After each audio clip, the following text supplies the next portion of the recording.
Local extreme value या local maxima minima को find करने के लिए देखिए nth डेरिवेटिव टेस्ट हमें क्या कहते हैं। बहुत ही सिंपल सा है, जैसे कि हमने सेकंड डेरिवेटिव टेस्ट को पढ़ा था, जस्ट उसी को एक्सटेंड किया है तो ये nth डेरिवेटिव टेस्ट बन गया। अब nth डेरिवेटिव टेस्ट को हम देखेंगे, उसके बाद इससे रिलेटेड एग्जांपल्स को सॉल्व करेंगे। देखिए सबसे पहले आपने क्या करना है, कोई भी आपको फंक्शन गिवन हो, अगर आप उसको nth डेरिवेटिव टेस्ट से उसका लोकल मैक्सिमा मिनिमा फाइंड करना चाह रहे हैं तो अगेन सेम जैसे फर्स्ट डेरिवेटिव टेस्ट के अंदर करते थे, सबसे पहले आपने क्या करना है, सबसे पहले आपने उसका फर्स्ट डेरिवेटिव, उस फंक्शन का फर्स्ट डेरिवेटिव अप्लाई करना है, उसका फाइंड करना है। उसी फर्स्ट डेरिवेटिव को आप इक्वल 0 पुट कर दें। अच्छा, अब इक्वल 0 पुट करने से यहाँ पे आपको x की वैल्यूज़ मिलेगी। जी आपकी हायर ऑर्डर पे डिपेंड करता है, मतलब डिग्री पे डिपेंड करता है। आपकी x की वैल्यू वहाँ से 1 हो सकती है, 2 हो सकती है, 3 हो सकती है, 4 एंड सो ऑन। जितनी ज़्यादा डिग्री होगी उतने आपको x की वैल्यूज़ मिलेगी। अच्छा, फर्स्ट स्टेप्स आप सबसे पहले देख लें। सबसे पहले आपने फर्स्ट डेरिवेटिव फाइंड किया, उसको इक्वल 0 रिप्लेस किया, वहाँ से आपको क्या मिली, वहाँ से आपको x की वैल्यूज़ मिली। अच्छा, अब उस x की वैल्यू को फॉर एग्जांपल इन जनरल वो 2 है 3 है जितनी भी हैं, उसको मैं सबसे पहले अगर एक c का नेम दे दूँ। अब उसी x की वैल्यू को मैंने c का नेम दिया, एक पॉइंट बना दिया उसको, मैंने उसको क्या किया, अब फंक्शन का आप सेकेंड डेरिवेटिव लें। अब f double dash of x मतलब उसी फंक्शन का, सबसे पहले फंक्शन का फर्स्ट डेरिवेटिव लिया, उससे हमें c की वैल्यू मतलब x की वैल्यूज़ मिल गई। फिर उसके बाद फंक्शन का सेकेंड डेरिवेटिव लें। अब जो सेकेंड डेरिवेटिव आया है उसके अंदर आप इसी c पॉइंट को पुट कर दें। अब इसमें 3 पॉसिबिलिटी हो सकती है, या तो 0 से बड़ा नंबर आएगा, 0 से छोटा आएगा, या इक्वल 0 आएगा। अगर तो वो 0 से ग्रेटर नंबर आ रहा है, मतलब f डबल डैश आपने फाइंड किया, अब इसी डबल डैश के अंदर c की वैल्यू रिप्लेस करें। अगर तो ये 0 से ग्रेटर आ गया तो आपको लोकल मिनिमा मिलेगा, अगर ये 0 से लेस आ रही है तो आपको लोकल मैक्सिमा मिलेगा। देखिए यहाँ पे लिखा हुआ है। और अगर ये आपकी वैल्यू जो है 0 के इक्वल आ जाए तो आपका टेस्ट सेकंड डेरिवेटिव टेस्ट होगा वो फेल हो जाएगा। ये हमने प्रीवियस भी सेकंड डेरिवेटिव टेस्ट पढ़ा हुआ है। अच्छा, अब जैसे ही सेकंड फेल होता है आप फर्स्ट डेरिवेटिव टेस्ट को अप्लाई करते हैं, या इनफैक्ट हायर ऑर्डर डेरिवेटिव पे आते हैं। हायर ऑर्डर के इनफैक्ट इतनी आपके क्वेश्चंस आते नहीं है, बट फिर भी मैं आपको यहाँ पर करवा रही हूँ कि अब सेकंड डेरिवेटिव फेल हुआ। कब फेल हुआ, जब उसका सेकंड डेरिवेटिव के अंदर पॉइंट सी हमने पुट किया, जब वो 0 के इक्वल आ गया तो आप थर्ड डेरिवेटिव लें, आप अपने फंक्शन का तीसरा डेरिवेटिव लें। अच्छा, थर्ड डेरिवेटिव लिया, फिर इसी पॉइंट सी को मतलब x की इसी वैल्यू को आप उस थर्ड डेरिवेटिव के अंदर पुट कर दें। अगर तो उसका आंसर ग्रेटर, अगर उसका आंसर देखें यहाँ पे c जैसे ही प्लेस किया, अगर आंसर उसका ग्रेटर 0 आ जाए या लेस 0 आ जाए, इन दोनों कंडीशन के अंदर आप कहेंगे, ये नहीं कहेंगे ग्रेटर के लिए लोकल मिनिमा है, लेस के लिए लोकल मैक्सिमा है, नेवर। चाहे ग्रेटर है चाहे लेस है, दोनों के लिए आप बोलेंगे ना तो आपको लोकल मैक्सिमा मिला ना आपको लोकल मिनिमा मिला। अब इसको ज़रा गौर से देखना है, ध्यान से देखना है।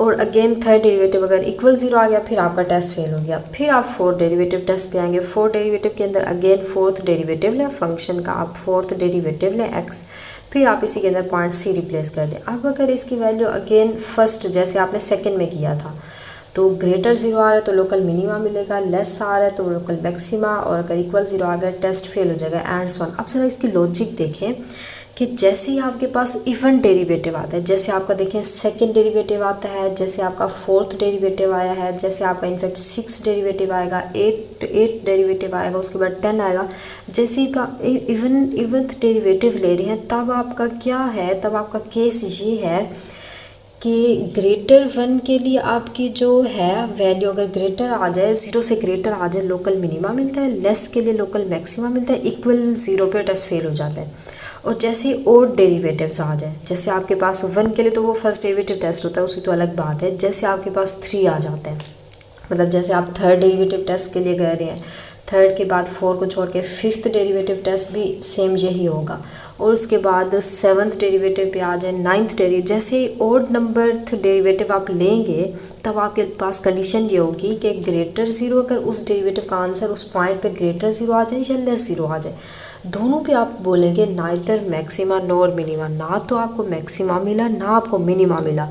तो ऐसे पॉइंट को आपको पता है क्या कहते हैं, आप पॉइंट ऑफ इन्फ्लेक्शन कहते हैं। तो इन केस के अंदर थर्ड आपके जो है थर्ड है, फिफ्थ है, सेवन्थ है, मतलब इवन और डेरिवेटिव्स आ रहे हैं, तो वहाँ पे ना आपको जब डेरिवेटिव का आंसर लेस आ जाए या ग्रेटर आ जाए तो ना आपको मैक्सिमा मिलता है ना आपको मिनिमा मिलता है, बट पॉइंट ऑफ इन्फ्लेक्शन मिल जाता है। बट अगर डेरिवेटिव ज़ीरो के इक्वल आ गया, जैसे थर्ड डेरिवेटिव ज़ीरो आ गया पॉइंट पुट करने के बाद, तो फिर आप फोर्थ डेरिवेटिव पे आते हैं। मेन जो याद रखने वाली बात है वो ये है कि हर डेरिवेटिव के अंदर ग्रेटर वन पे लोकल मिनिमा और लेस के लिए लोकल मैक्सिमा नहीं मिलेगा। कब मिलेगा? जब आप इवंथ डेरिवेटिव ले रहे हैं। इवंथ के लिए ग्रेटर के लिए लोकल मिनिमा मिलेगा, लेस ज़ीरो से लेस के लिए लोकल मैक्सिमा मिलेगा। इनफैक्ट ज़ीरो वो तो सब में आ रहा है कि ज़ीरो पे टेस्ट आपका फेल होगा, फिर फर्दर आपको नेक्स्ट टेस्ट की तरफ मूव करना पड़ेगा। समझने वाली बात जस्ट ये है कि इवन के लिए आपकी ये कंडीशन आ रही है और ओड के लिए ना तो आपका मैक्सिमा एग्जिस्ट करता है ना ही आपके पास मिनिमा एग्जिस्ट करता है। तो ये आपका होता है हायर ऑर्डर डेरिवेटिव टेस्ट। बहुत ही सिंपल सा है, मैंने आपको यहाँ पे बता दिया। आप देखें इसको एग्जांपल्स के ऊपर भी अप्लाई कर देते हैं। बट अगेन आप सुन लें कि ये आपका इतना ज़्यादा क्वेश्चंस के अंदर आता नहीं है। क्वेश्चन के अंदर जस्ट आपका first derivative test, second derivative test तक ही होल्ड करता है। ये दो डेरिवेटिव टेस्ट ही होते हैं, या ज़्यादा मैक्सिमम चला भी जाए तो थर्ड तक जाता है, इससे आगे तो नहीं जाता। बट अगर चला भी जाए क्वेश्चन तो आपको यहाँ पे पता होना चाहिए, बट इतना आता नहीं है। अब देखिए एग्जाम्पल हमारे पास ये गिवन है। सबसे पहले तो देखिए हमारे पास फंक्शन जो है वो क्या है, एफ ऑफ एक्स जो गिवन है वो 2x की पावर 3 माइनस 6x का स्क्वायर प्लस 6x प्लस 5 ये गिवन है। अब फर्स्ट स्टेप हमारा क्या होता है, इसका फर्स्ट डेरिवेटिव लें, तो इसका डेरिवेटिव फाइंड करें। 3 पावर पहले आ जाएगी, 3 2 ज़ा 6 हो जाएगा, x का स्क्वायर माइनस 6 2 ज़ा 12, x पावर पहले पावर में से कम और इसका 6 आ जाएगा, प्लस 5 का डेरिवेटिव 0 आ गया। अच्छा, अब जो फर्स्ट डेरिवेटिव आया है आप इसको क्या करते हैं, इसको ज़ीरो के इक्वल पुट करते हैं। अब अगर मैं इसमें से 6 देखें कॉमन ले लूँ तो ये x का स्क्वायर होगा माइनस 2x होगा प्लस ये 1 होगा। अब ये फर्स्ट डेरिवेटिव है तो इसको आप ज़ीरो पुट करते हैं, यहाँ से आप x की पॉसिबल जो वैल्यूज़ आ रही हैं उसको आप फाइंड करते हैं। तो इसको ज़रा देखें कि ये हमारा क्या बन रहा है। वैसे तो इसके ऊपर आप फैक्टराइजेशन कर लें, बट फार्मूला भी बन रहा है कि ये ए स्क्वायर है plus B square minus 2 into A into B बन रहा है। तो ये X minus 1 A minus 1 whole का square, A minus B whole का स्क्वायर, ये फार्मूला ओपन हो गया। अब इसको ज़ीरो रिप्लेस कर दें। आप ज़रा देखें कि x माइनस 1 होल का स्क्वायर 0/6 तो आंसर 0। अब ये x माइनस 1 इक्वल 0 तो x इक्वल 1 आपके पास आंसर आ गया। अब देखिए यहाँ पे आपकी दो वैल्यूज़ भी आपको मिल सकती थी, 3 भी मिल सकती थी, बट लकीली हमें जस्ट एक ही मिली है। तो अब ये पॉसिबल है कि आपका लोकल मैक्सिमा पॉइंट हो, ये पॉसिबल है लोकल मिनिमा पॉइंट हो, ये भी पॉसिबल है कि आपका पॉइंट ना लोकल मैक्सिमा हो ना ही मिनिमा हो, पॉसिबल है कि आपको पॉइंट ऑफ इन्फ्लेक्शन हो जाए। तो यहाँ से हमें x की वैल्यू 1 मिल गई। अब हमारा फर्स्ट डेरिवेटिव से x की वैल्यू मिलती है, फिर हम क्या करते हैं, अगर आप सेकेंड डेरिवेटिव टेस्ट अप्लाई कर रहे हैं तो इनफैक्ट ये फर्स्ट डेरिवेटिव टेस्ट से भी आपका हो जाएगा, उससे भी मैं करवा। इनफैक्ट हम nth डेरिवेटिव पढ़ रहे हैं तो उस पर हम नहीं जाते, वो हमने first derivative test with example किया हुआ है, तो वहाँ पे आप अगर करना चाह रहे हैं तो देख लें। तो इनफैक्ट जैसे ही हमारा ये टेस्ट इनफैक्ट आज ये क्लियर हो गया है, फर्स्ट डेरिवेटिव किया हमने, सेकेंड डेरिवेटिव किया, आज हमने nth डेरिवेटिव भी पढ़ लिया। तो अब नेक्स्ट जो आपके क्वेश्चंस आएंगे वो मैं नेक्स्ट जो लेक्चर अपलोड करूँगी उसके अंदर तीनों में अगेन आपको थोड़ा रिकॉल करके, ये डेरिवेटिव टेस्ट को रिकॉल करके फिर हम बहुत सारे एग्जांपल्स स्टार्ट करेंगे, ताकि एग्जांपल के अंदर आपको पता हो कौन सा टेस्ट हमने कब अप्लाई करना है लोकल मैक्सिमा मिनिमा को फाइंड करने के लिए। अच्छा खैर, तो अब हम क्या करते हैं, हमारा सेकंड स्टेप ये होता है कि इसका सेकंड डेरिवेटिव लें। फर्स्ट डेरिवेटिव फंक्शन का ये था, यहीं से सेकंड डेरिवेटिव लें। तो 6 2 ज़ा 12x हो गया माइनस 12x का डेरिवेटिव 12, 6 का डेरिवेटिव 0। तो यहाँ से आपको देखें वैल्यू मिली, अगर मैं कॉमन ले लूँ -1 ये मिली। अब हमारा क्या कहता है कि ये f double dash of x है। सेकंड स्टेप क्या कहता है, सेकंड डेरिवेटिव टेस्ट ये है कि उसके अंदर वही c पॉइंट पुट करें। अब c का मतलब हमारी x की वैल्यू 1 आ रही है, तो डबल डैश के अंदर 1 को रिप्लेस करें। तो ये 12 इंटू 1 माइनस 1, तो ये 12 इंटू 0, तो मतलब आंसर 0 आ गया। तो आप देखें अगर ये ग्रेटर 1 0 आंसर होता, 0 से बड़ा होता तो हम कहते हैं लोकल मिनिमा है, 0 से लेस होता हम कहते हैं लोकल मैक्सिमा है। बट हमारा सेकंड डेरिवेटिव पे टेस्ट ही फेल हो गया, तो अब हमें फर्दर थर्ड डेरिवेटिव टेस्ट की तरफ मूव करना पड़ेगा।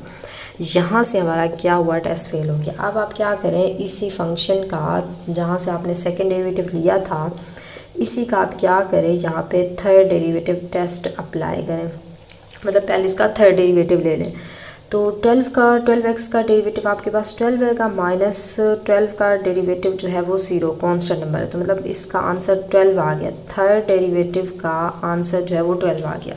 अब इसके अंदर अगर मैं पॉइंट रिप्लेस करूँ एफ ट्रिपल डेरिवेटिव के अंदर, पॉइंट हमारा एक्स की वैल्यू 1 है तो एक्स की वैल्यू इसमें है ही नहीं, तो जब एक्स की वैल्यू पुट करेंगे फिर भी आंसर 12 ही आएगा। तो 12 आपको पता है ये क्या है, 0 से ग्रेटर नंबर है। तो अब थर्ड डेरिवेटिव है इवनथ डेरिवेटिव के लिए हमारा क्या था रूल, आप देख लें कि अगर चाहे लेस आ जाए 0 से चाहे ग्रेटर आ जाए, दोनों कंडीशन के अंदर ना तो आपको लोकल मैक्सिमा मिलता है ना आपको लोकल मिनिमा मिलता है। क्लियर हुआ? तो अब हमारा जो आंसर आया है वो 0 से ग्रेटर आ गया। तो इस केस में हमारा देखें क्या कह रहा है टेस्ट के, यहाँ ना तो आपको लोकल मैक्सिमा मिला ना लोकल मिनिमा मिला, तो मतलब ये जो एक्स इक्वल आया है ये हमारा क्या है, पॉइंट ऑफ इन्फ्लेक्शन आ गया। क्लियर हुआ? अब अगर यहाँ पे फॉर एग्जांपल यहाँ पे आपका जो आंसर है वो यहाँ पे आ जाता 0 से लेस आ जाता, मतलब -12 आता, तब भी आपका आंसर सेम यही बनता। बट अगर आंसर आपका 0 आ जाता तो फिर आप क्या करते, इसी फंक्शन का जो आपका ये सेकंड था, अब ये यहाँ पे 0 आंसर कब होता है, जब यहाँ पे कोई x होता है या कुछ और वैल्यू, इनफैक्ट यहाँ पे x होता या x - 12 जैसे था तो फिर आंसर 0 आता। तो जैसे ही है अगर आपका आंसर यहाँ पे 0 आ जाता फिर आपका टेस्ट फेल होता, फिर आप फोर्थ डेरिवेटिव पे आते। तो हम फोर्थ डेरिवेटिव लेते, उसका आंसर देखते, उसमें पॉइंट पुट करने के बाद चेक करते कि अगर 0 से बड़ा आया तो लोकल मिनिमा हो गया, अगर लेस आया तो मैक्सिमा हो गया। अब ये तो आपका एक पॉइंट के लिए हमने चेक किया। अब फॉर एग्जांपल ऐसे भी एग्जांपल्स आएंगे, जैसे क्वाड्रेटिक इक्वेशन को सॉल्व करें उसके आंसर 2 भी आ सकते हैं, जैसे x = 1 आया, दूसरा मैं कहती हूँ फॉर एग्जांपल x = 2 आ जाता, तो उस x = 2 के लिए सेम यही प्रोसेस आप अप्लाई करते, तो मे भी वहाँ उन 2 पॉइंट्स के अंदर एक आपका लोकल मैक्सिमा हो जाता, दूसरा मिनिमा हो जाता। तो ये इस तरह से आपने इन क्वेश्चन को सॉल्व करना है। तो सिंपल से एग्जांपल थी, सिंपल सा हमारा टेस्ट था। होप सो आपको क्लियर हो गया होगा, बट फिर भी कोई भी मसला कुछ भी आपको क्लियर नहीं हो रहा तो आप ज़रूर पूछें, इंशाल्लाह मैं आपको ज़रूर रिप्लाई करूँगी। तो आज हमारे सारे ये टेस्ट 3 ही थे जस्ट, ये हमारे हो गए हैं। तो इंशाल्लाह नेक्स्ट लेक्चर के अंदर हम इससे रिलेटेड एग्जांपल्स को, प्रैक्टिस प्रॉब्लम को स्टार्ट करेंगे, तो आपका जो यहाँ पे आइडिया होगा, कॉन्सेप्ट होगा, मज़ीद वो अच्छे से क्लियर हो जाएगा। तो चलें फिर आज के लिए इतना ही काफ़ी। ओके, अल्लाह हाफिज़।